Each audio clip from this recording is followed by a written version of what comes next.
Depois que a gente concluiu essa etapa das personas, onde a gente identificou esses nossos clientes, né, e os pontos que ele valoriza ou do que ele não gosta, a gente vai pensar na jornada completa dele dentro de toda a experiência com a nossa empresa, com o nosso serviço. E é bem interessante isso, que via de regra a gente pensa sempre e normalmente só durante a jornada, só durante a prestação do serviço efetivamente. Mas ela começa antes, onde o cliente pensa sobre algumas questões, ele se prepara de alguma forma para relacionar conosco, e depois ela não se encerra na hora que ele termina a interação com a nossa empresa, com o nosso serviço. Ele também vai embora para a casa dele e ele às vezes continua ali. Então essa jornada ela tem 3 etapas. Ela tem a parte antes, durante e depois do contato com o serviço. Isso é muito importante, porque se a gente mirar só no aspecto durante ele se relaciona com a empresa, a gente pode perder alguns aspectos importantes. Eu vou exemplificar aqui, vocês vão perceber o tanto que isso é relevante, é importante olhar todo o processo e não só uma etapa dele. Para exemplificar isso que eu estou falando da jornada, e para ficar fácil para você pensar, porque essa jornada ela é fundamental, é ali que vai determinar, dentro dos aspectos do seu problema e da persona, quais são os pontos de dor maiores que essa persona tem quando se relaciona com a sua empresa, com o seu serviço. Essa etapa é bem importante, você vai ver que ela, ao mesmo tempo, é bem fácil de fazer e bem tranquila. Pensando no exemplo de fazer compra no supermercado, por exemplo, todo mundo faz isso. Você concorda que a compra ela não acontece só, a atividade de compra não acontece só durante o momento que ele está dentro do supermercado, o cliente? Ela acontece antes, acontece durante, mas acontece depois, quando ele leva as compras para casa. Então vamos pensar que tem alguns aspectos para a gente considerar dentro da jornada.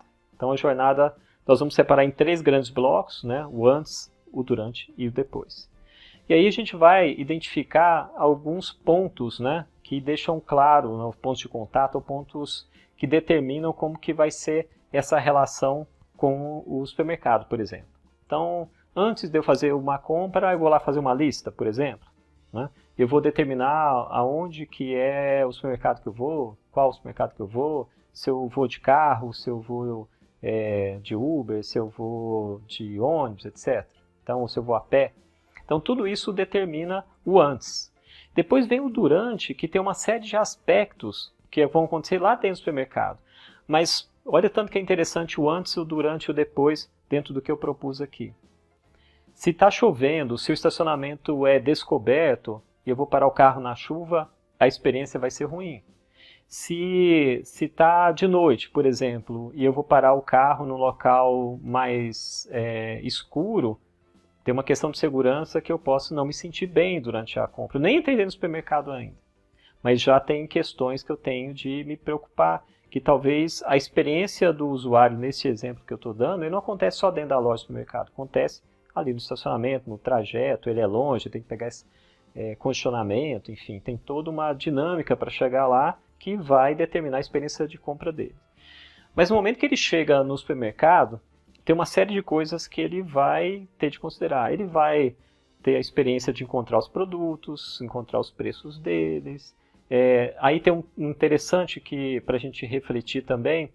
Às vezes o supermercado pensa muito no mix de produtos, no preço, na disposição nas prateleiras, na facilidade, mas o ponto de contato dele ali é um carrinho de compras que tem a roda travada, que é desconfortável, que ele não se sente bem com aquele carrinho, fazendo força para andar no supermercado. Então percebe que às vezes o supermercado trabalhou toda a questão de produto, preço, promoção, etc., a identificação visual, tudo perfeito, mas a experiência do usuário ficou prejudicada por um carrinho, ou por uma situação que de repente o supermercado nem está considerando como importante, ou sei lá, o ar-condicionado está desligado, está muito calor dentro do supermercado, a iluminação não está boa, então tem outros fatores talvez que impactam mais no cliente, o barulho do supermercado, enfim. Tem uma série de coisas que às vezes o dono do supermercado não está avaliando da forma que precisava. E às vezes ele está tão focado no preço e no produto e na disposição dele que ele esquece coisas que efetivamente têm muita relevância. Outro exemplo dentro desse momento de compras são as filas. Ele vai ter uma fila, ele vai tirar os produtos, vai passar lá, vai pôr nas sacolas, enfim, tem todo o processo ali, fazer o pagamento, aí o cartão, o sistema de pagamento é bom, não é, demora, não demora, enfim, tudo isso está influenciando na experiência do usuário no momento de compra, percebe? Então, se der um problema na compra dele, se o cartão não aceitou o cartão, de repente ele tem que devolver as compras, perdeu muito tempo, enfim, tem uma série de coisas que estão acontecendo ali que são muito maiores do que efetivamente os produtos, os preços e a disposição no supermercado. Mas a história não termina aí, porque ele vai ter que tirar as compras do carrinho, pôr no carro dele, né, no exemplo, e vamos pensar que esse nosso cliente mora num prédio de 3 andares, ele mora no 3º andar. Ele vai ter que pegar essas compras nas sacolas e subir para o 3º andar lá de escadas dentro do prédio dele. E a sacolinha, se a sacolinha não for boa, ela pode rasgar, cair, quebrar, enfim, sujar toda a escadaria, ele vai ter que limpar aquilo, perder o produto que ele foi comprar. Enfim, percebeu que a experiência de compras não terminou na hora que ele pagou e saiu do supermercado. Ela vai até Então, talvez aquela sacolinha que o supermercado quis economizar ou não se preocupou tanto, ela deu a pior experiência que aquele cliente poderia ter dentro da experiência de compras naquele supermercado. E pode ser que nunca mais volte, porque ficou marcado para ele que aquela experiência foi tão ruim que ele não quer repetir. Então esse é um ponto importante dessa jornada, que você tem de pensar ela, como eu falei antes, durante e depois, e todas essas etapas, todos esses pontos de contato, todas essas circunstâncias que impactam mais favoravelmente ou menos a experiência do cliente. O que nós vamos fazer agora é identificar os pontos dentro dessa jornada completa, antes, durante e depois, onde os clientes têm a melhor experiência ou a pior experiência, uma experiência neutra, que para ele é indiferente. Vocês concordam que aqui trabalhar em pontos que para ele não faz diferença não vão ser iniciativas relevantes? Aquelas que ele já tem uma experiência muito boa, o que a gente precisa fazer é manter. Então o que a gente precisa identificar quais são as experiências ruins, os momentos ruins dentro dessa jornada, para efetivamente pensar em iniciativas que transformem elas para a melhor experiência, para que ele fique efetivamente feliz.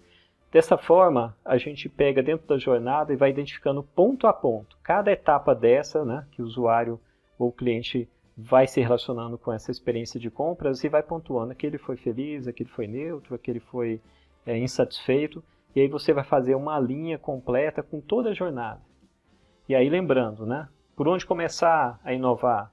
Pelos pontos de maior insatisfação, de maior experiência negativa. Então, aí, nesse exemplo nosso, a gente vê que o carrinho é um das piores, né? A questão de ir para o supermercado e, por fim, as sacolas. Então, é por aí que a gente poderia começar a pensar, puxa vida, como que eu faço para melhorar essa jornada? Se eu trabalhar o carrinho e as sacolas, puxa vida, eu já resolvi substancialmente bem essa jornada desse usuário, ela já vai ser outra jornada. É simples assim mesmo, pessoal. Então, faça a sua jornada, compartilhe comigo, que aí a gente vai ver se tem mais algum ponto a acrescentar, se tem alguma abordagem que você não pensou, e vai ficar mais fácil depois da gente trabalhar a próxima etapa juntos, tá? Compartilha comigo aí, que aí a gente segue juntos aqui na nossa jornada do Design Thinking. Então, ficou claro todo o processo do antes, durante e depois, os pontos de contato, enfim, a jornada do seu cliente? Então, baixe o nosso formulário lá, imprime também, eu acho que é sempre legal ter ele físico para poder trabalhar, vai preenchendo os post-its, vai colando nele, e à medida que você construir a jornada, a gente vai ter uma atividade que vai ficar muito claro quais são os próximos passos para você escolher quais são as maiores dores, quais são os momentos de maior tensão ou de insatisfação do seu usuário ou do seu cliente com a sua experiência de serviço, e é lá que nós vamos trabalhar cirurgicamente para ter a melhor jornada e o melhor design possível para aquele processo.